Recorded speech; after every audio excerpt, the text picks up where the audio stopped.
É um prazer estar consigo e é um prazer também podermos abordar as lições deste novo trimestre.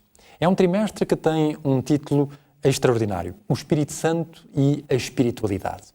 A espiritualidade é justamente um dos conceitos mais em voga nos tempos atuais. Entende-se por espiritualidade a capacidade que um indivíduo tem de se transcender a si próprio e de encontrar assim um significado para a vida através do relacionamento consigo mesmo, com os outros, com o mundo e com o transcendente. No conceito atual, não é necessário ser-se religioso para se considerar uma pessoa espiritual.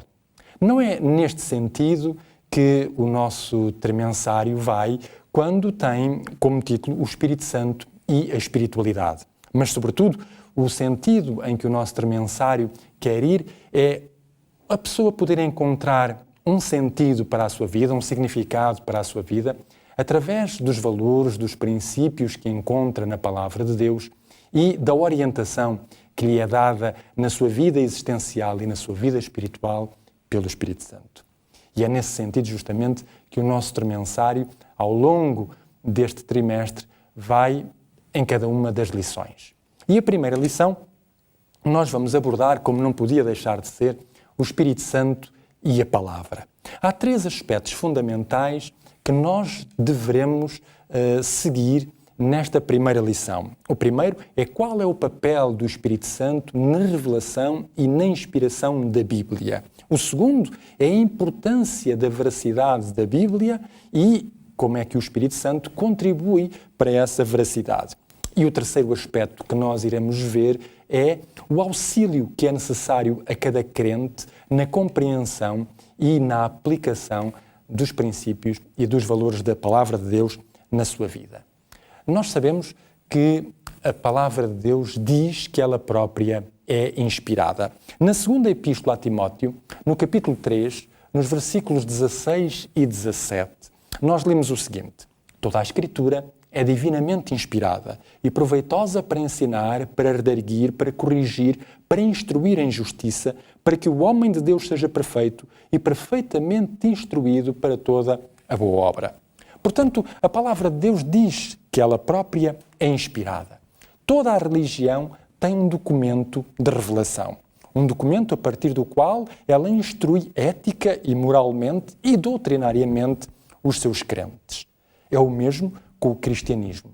O documento inspirado para os cristãos é a Palavra de Deus, é a Bíblia. Ora, como é que nós aceitamos esta inspiração da Palavra de Deus? Nós aceitamos esta inspiração da Palavra de Deus baseando-nos em vários aspectos. Um desses aspectos, por exemplo, é a fiabilidade dos manuscritos que compõem a Bíblia.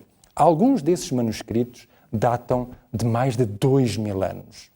E apesar dessa época longínqua em que eles foram copiados e apesar também de algumas das variantes que encontramos nos manuscritos, eles não comprometem de modo algum a mensagem contida na Bíblia.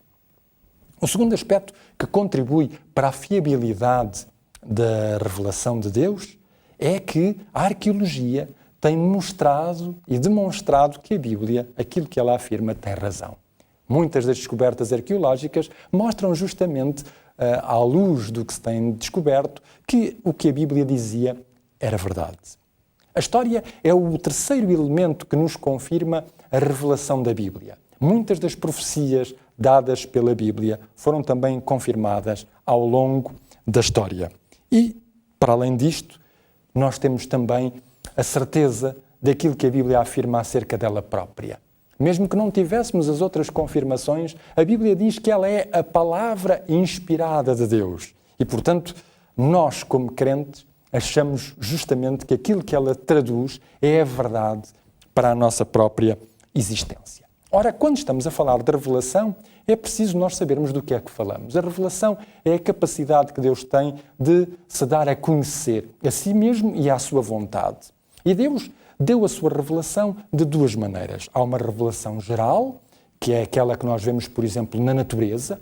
pela harmonia e pela complexidade da natureza, e na qual a pessoa que olha para essa harmonia e para essa complexidade vai chegar à conclusão de que existe um ser superior que criou tudo isso.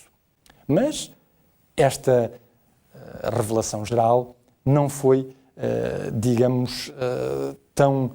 não vai tão longe quanto seria de esperar. Ela, por exemplo, não responde às grandes perguntas existenciais.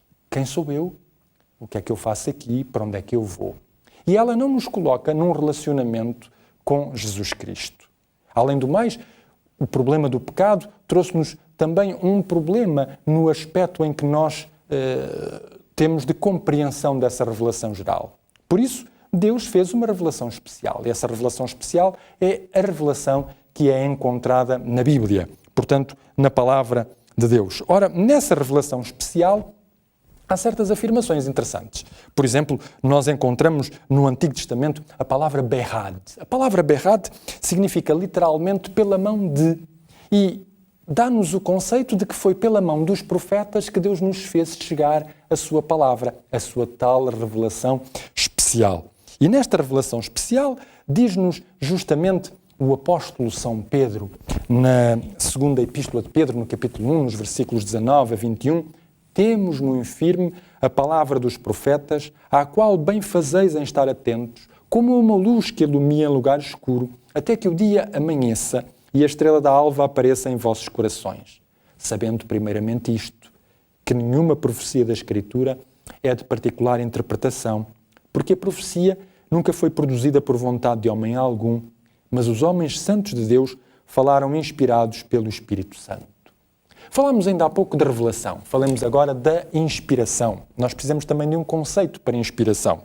A inspiração vem do latim, a palavra vem do latim e significa soprado, ou seja, descreve a influência através do Espírito Santo nos profetas para nos transmitirem, através das suas próprias palavras, através dos seus próprios conceitos, aquilo que eles receberam de Deus. E esta inspiração é-nos traduzida justamente pelos pensamentos. Deus influenciou os pensamentos e não fez uma espécie de ditado palavra por palavra a cada profeta. De maneira que depois dessa conversa, desse diálogo, ou desse sonho, ou dessa visão que o profeta teve com Deus, ele poder transmitir ao ser humano, por palavras suas, por conceitos seus, por um diálogo também com a própria Escritura, aquilo que é a mensagem divina. E é esta origem, é esta inspiração, esta fiabilidade na qual o apóstolo São Pedro diz que o Espírito Santo dirigiu, orientou, para que o profeta, ao colocar por escrito e por palavras suas aquilo que Deus lhe revelou, pudesse transmitir fielmente, numa linguagem humana, é claro, dentro de uma cultura humana e dentro de um contexto histórico, social e cultural da sua época, aquela que foi a mensagem de Deus e os princípios de Deus globais, eternos e universais para todo o ser humano. Há uma passagem que eu gostaria que nós pudéssemos ver no Evangelho de João, no capítulo 16 e no versículo 13.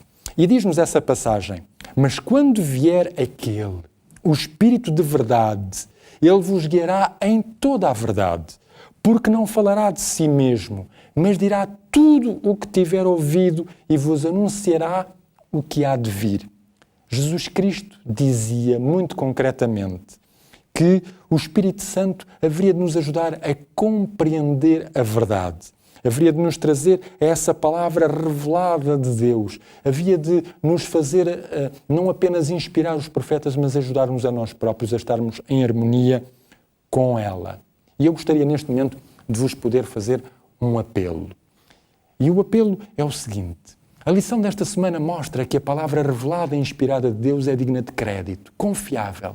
Ela constitui a perfeita vontade de Deus para cada um de nós. Viver em harmonia com ela é viver com sentido de vida e tornar a vida significativa para nós e para todos aqueles com quem contactamos.